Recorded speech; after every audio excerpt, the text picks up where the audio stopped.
Ушлые телефонные мошенники продолжают наживаться на доверчивых туапсинцах, взламывая их учетные записи в мессенджерах и выманивая денежные средства, а также придумывая различные ситуации АЧП с родственниками.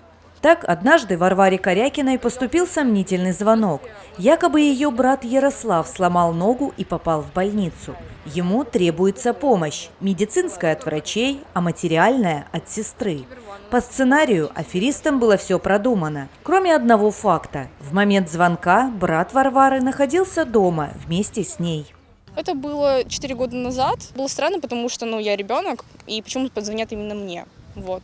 А мой брат находился в этот момент именно со мной, и мама сказала, больше телефона так, не брать номер такой вот, нет такого номера.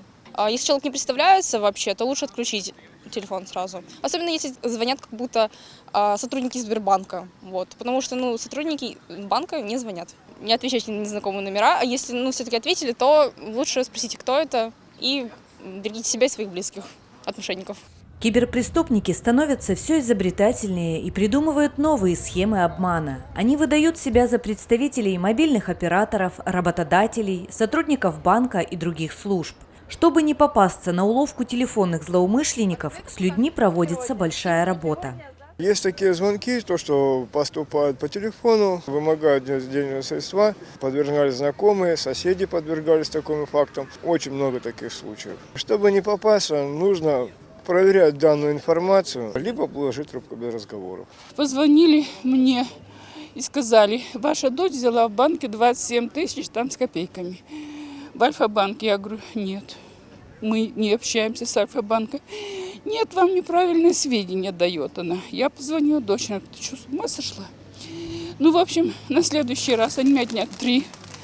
Я говорю, так, все через суд. И отвязались от меня. Ум надо иметь. Я всегда удивляюсь, бабушки снимают по каким-то миллионам где-то и отдают кому-то. Будьте бдительны. Тема кибермошенничества остается важной и актуальной. Еженедельно в полицию Туапсинского округа поступают от жителей по 3-4 обращения. Аферисты не дремлют, и их методы становятся все изобретательнее. Они постоянно придумывают новые сценарии, чтобы заполучить доступ к деньгам. Схемы злоумышленников часто выглядят очень правдоподобно. Их жертвами нередко становятся женщины, а по возрасту статистика показывает, что чаще подвергаются атакам мошенников люди от 25 до 44 лет и пенсионеры. Пенсионеры же разные бывают. Есть доверчивые, есть недоверчивые, есть грамотные, есть полуграмотные. Так что я с ними вообще не общаюсь. А звонят по 5-6 раз. То у вас счет заблокирован, то ФСБшники раз звонили, вас так и так, на вас штраф наложен. А как нужно в этих ситуациях поступать? Вообще не разговаривать, вообще. Ложить сразу трубку. Незнакомые номера лучше не брать. И никогда при поднятии трубки не надо говорить «да», а всегда «алло». Это уже, да, может они это слово «да» даже против тебя это настроить. Если звонят и представляются сотрудниками Центрального банка, Минфина России или правоохранительных органов, то, скорее всего, вы столкнулись с финансовыми мошенниками.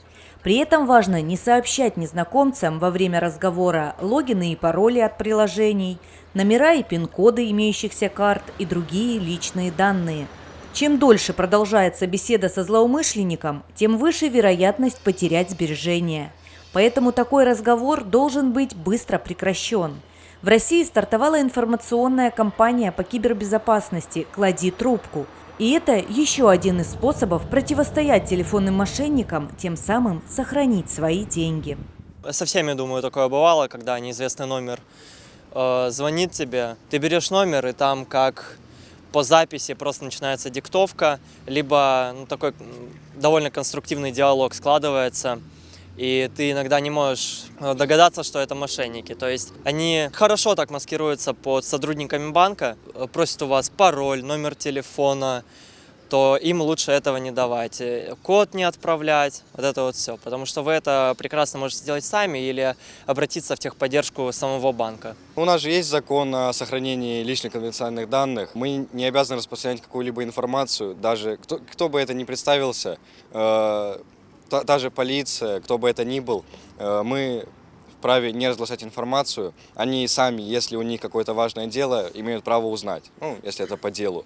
А если вам звонят и требуют какие-то данные, то лучше просто сразу сбросить.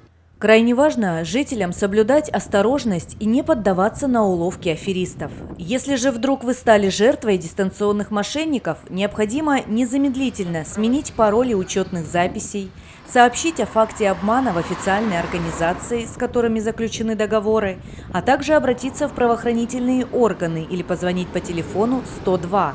Киберпреступники не дремлют, поэтому туапсинцам нужно всегда быть бдительными и внимательными, делиться информацией о мерах безопасности с близкими.